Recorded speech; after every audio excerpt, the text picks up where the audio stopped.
이제 사문유관상을 이제 강의를 하려는 거예요. 동서남북의 내문으로 나가서 보았다는 거예요. 사문유관했다. 그럼 이제 이거는 어떤 내용이냐 하면은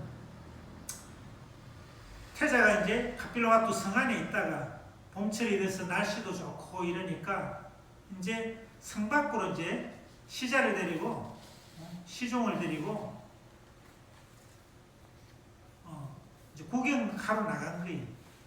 그래 이제 천문회를 나가니까 남쪽 문을 나가니까 천문에서 누굴 보냐?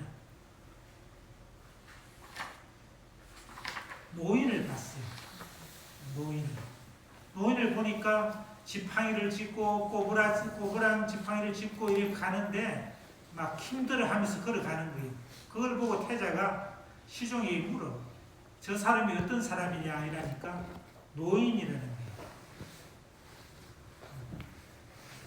그럼 나도 나중에 저렇게 되냐 이러니까 예, 태자도 나중에 나이 들면 저렇게 늙어서 저래 된다. 이 세상에 어떤 사람도 늙으면은 저와 같이 됩니다. 이러니까 이 태자의 감수성이 예민해서 나중에 늙어서 저렇게 허리가 구부러지고 걷기도 힘들고 저래 된다 그러면은 지금 이 젊을 때 이 청춘이란 게 무슨 의미가 있느냐 이런 생각을 태자는 했다는 거예요. 이게 무슨 의미가 있느냐. 그래서 조금 실망을 해서 봄구경, 꽃구경도 안 하고 들어왔어요.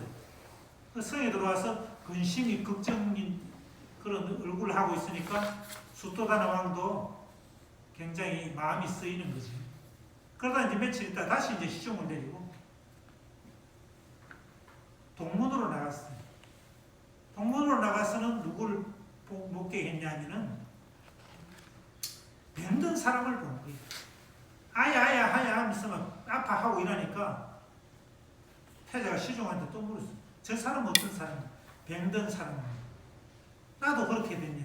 태자도 병이 오면 저렇게 고통을 겪어야 됩니다. 그 태자가 더 이제 마음이 상심이 되는 거죠. 다시 이제 궁궐로 또 돌아왔어요. 그러고 나서 또 며칠 있다가 다시 이제 서쪽문으로 나간 거예요. 서쪽문으로 나가서는 이번에는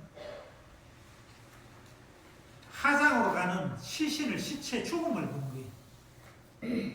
그래서 그 모습을 보고 저게 뭐냐 이러니까 뒤에 가족들은 따라가면서 막 통곡을 하고 이러니까 사람이 죽어서 지금 화장하러 가는 겁니다. 그럼 나도 저와 같이 죽게 됩니다. 예, 태자도 나이 들고 병들고 하면은 죽음을 맞이해야 됩니다. 이 세상에 태어난 어떤 생명도 죽음은 피할 수 없습니다. 이 얘기를 듣고 이제 굉장히 이제 마음이 상심이 돼갖고 또 돌아오는 거지. 그러고 또 며칠 있다가 이제 북문을 나갔는데 그때 본 사람은 어떤 분이냐면은 옷은 한도하게 입었는데 앞만 보면서 당당하게 걸어가는 모습이 굉장히 기품 있게 보이는 거예요. 옷은 저렇게 남루한데 저 사람은 어떤 사람이기에 저렇게 당당하게 걸어가나 싶어가지고 그래 그 사람을 만났어요. 당신은 뭐 하는 사람이냐 이러니까 자기는 생사의 문제, 죽음의 문제를 해결하기 위해서 출가 수행하는 수행자라는. 근데 그 사람의 눈빛도 맑고 깊고 빛나고 이래서 출가해서 수행하면은 이 죽지 않는 그런 도리를 해결할 수 있냐 이러니까 그 수행자가 자기도 거기를 가기 위해서 하고 있고 할 수 있다는 거예요. 여기서 이제 태자는 시다르타는 한 줄기 희망을 본 거지. 그래서 이제 이번에는 얼굴이 이제 밝아져서 궁으로 돌아온 거예요. 이 네 가지 얘기는 실제는 태자 나이가 이때 20살이 되고 이럴 나이 텐데 늙는 사람, 병든 사람, 죽은 사람을 보지 않았겠어요. 어릴 때 다 봤지, 그죠? 그런데 이제 이렇게 묘사를 하는 것은 이 노병사라는 것은 우리의 근본적인 괴로움이라는 거예요. 모든 생명체의 본질적인 괴로움이 늙고 병들어 죽는 거예요. 그 늙고 병들어 죽는 그 괴로움을 극적으로 전달하기 위해서 이렇게 편집을 했다. 이렇게 생각하면 돼, 이 내용을. 이걸 이제 사문유관상이라고. 내문으로 나가서 늙고 병들고 죽는, 그리고 수행하는 수행자를 보는 이것을 사문유관상이라 한다. 이게 이제 이 책에서는 성문박의 고통 이런 제목으로서 얘기를 하고 있죠. 자, 이렇게 해서 이제 시타르타는 출가해야 되겠구나 하는 마음이 이제 샘솟는 거지. 출가해야 되겠구나 하는 마음이 샘솟아. 그래서 이제 수토다나 왕에게 얘기합니다. 아버지, 저는 수행자의 길을 걷고 싶습니다. 아버지, 저는 수행자의 길을 걷고 싶습니다. 그러니까 아버지 수토다나 왕이 말리겠지. 내 뒤를 이어서 왕이 되어서. 이게 아시타 스님이 얘기하기를 왕이 되면은 인도 전체를 통일할 수 있는 전륜성왕이 될 수 있다는 그런 태자인데, 그런 유능하고 장래가 충만한 그런 태자가 출가하려고 그러니까 얼마나 마음이 아프겠어. 그래서 못 간다 이렇게 말리고 이런 거죠. 그러니까 태자가 그럼 좋습니다. 조건이 있습니다. 내 조건, 내 소원을 부왕께서 들어주시면은 출가하지 않겠습니다. 이러면서 4가지 소원을 얘기해요. 4가지 소원을 들어주면 출가하지 않겠다. 어떤 내용이냐? 아버지, 영원히 젊음을 누리며 늙지 않게 해주십시오. 그러면 출가하지 않겠습니다.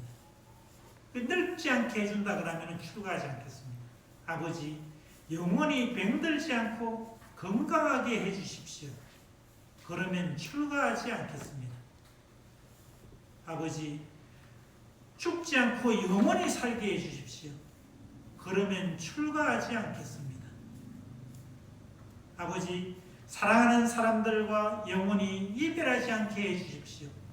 그러면 출가하지 않겠습니다. 이런 고통을 2번 다시 겪지 않게 해 주실 수 있다면 출가하지 않겠습니다. 이게 이제 가장 본질적인 괴로움 3개에다가 하나 더 얘기한 거지. 크게 얘기하면 이게 태어나는 것도 불교에서는 괴로움이라 그래요. 그래서 생로병사를 사고라고 해요. 사고. 4가지 괴로움. 근본적인 괴로움이죠. 우리 4가지 괴로움. 그 다음 8고 8가지 괴로움 얘기하는 게 있습니다. 불교에서 8가지 괴로움. 그 중에 하나가 이제 사랑하는 사람과 이별하는 괴로움. 우리가 부모님 사랑하는데 부모님 돌아가시면 괴롭잖아요. 또 어떤 경우 자녀를 사랑하는데 자녀가 또 먼저 가는 경우가 생기면 그건 얼마나 괴로워. 또 사랑하는 청남녀가 죽지 않고 헤어져도 괴롭고, 이게 사랑하는데 이별하는 괴로움이지. 또 괴로움이 어떤 게 있냐, 원정해고라 이래가지고 원수와 미워하는 일을 만나야 되는 괴로움. 직장 생활할 때 누구랑 부딪혀갖고 진짜 힘든 경우 있지.